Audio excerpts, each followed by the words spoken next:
Hello friends, welcome to Flavours. இன்னைக்கு நாம கோதுமை மாவு அப்புறமா வெல்லம் இந்த ரெண்டு பொருளை வச்சு சூப்பரான ஈவினிங் ஸ்நாக்ஸ் ரெடி பண்ண போகிறோம். ஸோ இப்போல்லாம் லீவில் வீட்டில் இருக்கிறதுனால குழந்தைங்க ஏதாவது ஸ்நாக்ஸ் செஞ்சு தாங்கன்னு கேட்டே இருப்பாங்க. ஸோ அவங்களுக்கு இந்த ஹெல்த்தியான ஸ்நாக்ஸ் செஞ்சு கொடுங்க. கண்டிப்பாக அவங்களும் விரும்பி சாப்பிடுவாங்க. ரெண்டு பொருள் மட்டுமே போதும், எல்லார் வீட்லையும் இருக்கக்கூடிய பொருள் தான். ஸோ செஞ்சு பார்த்துட்டு என் ஃப்ரெண்ட்ஸ்ன்னு கமெண்ட் சொல்ல மறக்காதீங்க. இப்போ நம்ம வீடியோக்குள்ளே போகிறதுக்கு முன்னாடி என்னோட சேனலை நீங்கள் இதெல்லாம் சப்ஸ்கிரைப் பண்ணலன்னா கீழே இருக்க ரெட் கலர் சப்ஸ்கிரைப் பட்டனை அழுத்தி சப்ஸ்கிரைப் பண்ணிக்கோங்க. கூடவே பக்கத்தில் இருக்க பெல் ஐக்கனை கிளிக் பண்ணிக்கோங்க. அப்பதான் புது வீடியோஸ் எல்லாம் மிஸ் பண்ணாமல் பார்க்க முடியும். இப்போ வாங்க வீடியோக்குள்ள போகலாம். ஃபர்ஸ்ட் நம்ம கோதுமை மாவு அப்பம் பண்ணுறதுக்கு ஒரு பவுலில் 1 கப் அளவு கோதுமை மாவு சேர்த்துடலாம். 1 கப் கோதுமை மாவுக்கு 1/2 கப் அளவு வெல்லம் கரெக்டாக இருக்கும்.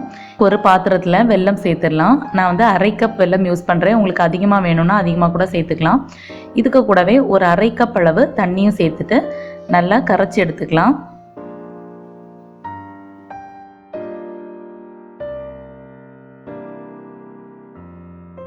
இப்போ பாருங்கள், வெல்லம் நல்லா கரைஞ்சிருச்சு. பாகு பதம் எல்லாம் வர வேண்டாம். வெல்லம் நல்லா கரைஞ்சா போதும். இனி இதை கொஞ்சம் ஆறுனதுக்கு அப்புறமா நம்ம வச்சிருக்கிற கோதுமை மாவில் டைரெக்டாக வடிகட்டி சேர்த்துக்கலாம். சேர்த்துட்டு ஒரு விஸ்க் வச்சு நல்லா உங்ககிட்ட விஸ்க் இல்லை அப்படின்னா நீங்கள் ஸ்பூன் வச்சு கூட நல்லா மிக்ஸ் பண்ணிக்கலாம்.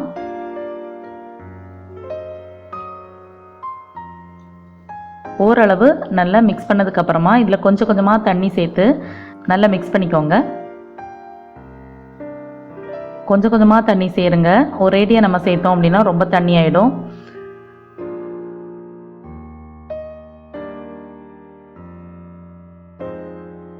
இப்போ பாருங்கள், நான் 1/2 கப் அளவு தண்ணி சேர்த்துருக்குறேன். எனக்கு 1/2 கப் அளவு தண்ணி கரெக்டாக இருந்துச்சு.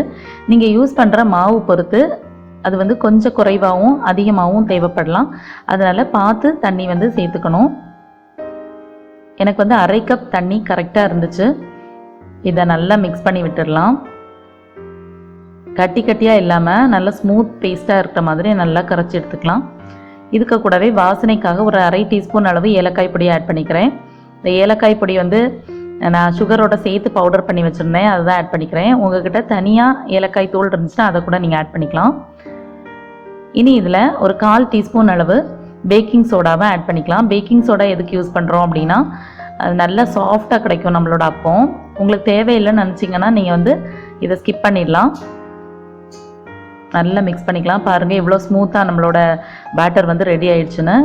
பேட்டரோட கன்சிஸ்டன்சி பார்த்தீங்கன்னா இந்த மாதிரி ஃப்ளோயிங் கன்சிஸ்டன்சியில் இருக்கணும். ரொம்ப கெட்டியாகவும் இருக்கக்கூடாது, ரொம்ப தண்ணியாகவும் இருக்கக்கூடாது. இந்த மாதிரி நல்லா மிக்ஸ் பண்ணி விட்டுட்டு இதை மூடி போட்டு ஒரு 10 மினிட்ஸ் அப்படியே விட்டுடலாம். 10 மினிட்ஸ் நல்லா ஊறட்டும். இப்போ பாருங்கள், ஒரு 10 மினிட்ஸ் ஆகுது. நம்மளோட மாவு நல்லா ஊறி இருக்குது. இதோட கன்சிஸ்டன்சியை நான் இன்னொருக்கா காமிக்கிறேன். பாருங்கள், எடுத்து ஊற்றுற மாதிரி இருக்கணும். ரொம்ப தண்ணியாகவும் இருக்கக்கூடாது, ரொம்ப கெட்டியாகவும் இருக்கக்கூடாது. இனி நம்மளோட பேட்டர் ரெடி ஆயிடுச்சு. இதை நம்ம பொரிச்சு எடுத்துடலாம். அதுக்கு ஒரு பாத்திரத்தில் எண்ணெயை ஹீட் பண்ணிக்கோங்க. எண்ணெய் நல்லா சூடானதுக்கு அப்புறமா மீடியம் ஃப்ளேமுக்கு மாற்றி வச்சுக்கோங்க. இப்போ எண்ணெய் கரெக்டான சூட்டில் இருக்குது. இதில் நம்ம பேட்டர் சேர்த்துடலாம். நீங்கள் குட்டி குட்டி அப்பமாக வேணும் அப்படின்னு நினச்சிங்கன்னா கொஞ்சம் கொஞ்சம் மாவு சேர்த்துக்கோங்க. நான் இது கொஞ்சம் பெரிய பெரிய அப்பமாக தான் செஞ்சுருக்கிறேன்.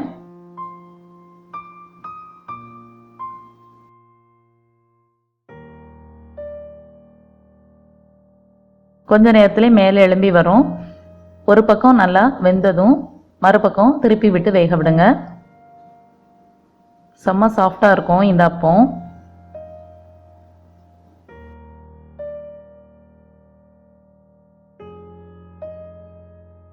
பாருங்க, நம்மளோட அப்பம் எவ்வளோ அழகாக வந்திருக்குது அப்படின்ட்டு. சூப்பராக இருக்கும். நம்ம அரிசி மாவில் அந்த பலகாரம் செய்வோம்ல, அது மாதிரி இருக்கும். ஆனால் அதை விட ரொம்ப சிம்பிளான செய்முறை இது.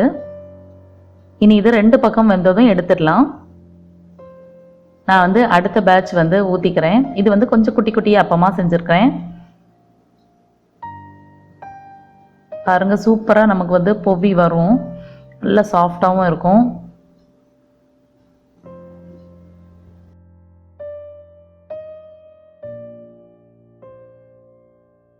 இப்போ நான் பிச்சு காமிக்கிறேன் எவ்வளோ சாஃப்டாக இருக்குது அப்படின்னு பாருங்கள். உள்ளேயும் நல்லா வெந்திருக்குது. ஸோ ஃப்ரெண்ட்ஸ், அவ்வளோதான், நம்மளோட கோதுமை அப்பம் வந்து சூப்பராக ரெடி ஆயிடுச்சு. ஈவினிங் காஃபிக்கு கூட சாப்பிட்றதுக்கு ரொம்ப நல்லாயிருக்கும். கண்டிப்பாக நீங்களும் உங்கள் கிட்ஸுக்கு செஞ்சு கொடுக்க மறக்காதீங்க. செஞ்சு பார்த்துட்டு எப்படி இருந்துச்சுன்னு கமெண்ட் சொல்லுங்கள். இன்னும் நல்ல வீடியோவில் உங்கள் எல்லாரையும் மீட் பண்ணுறேன்.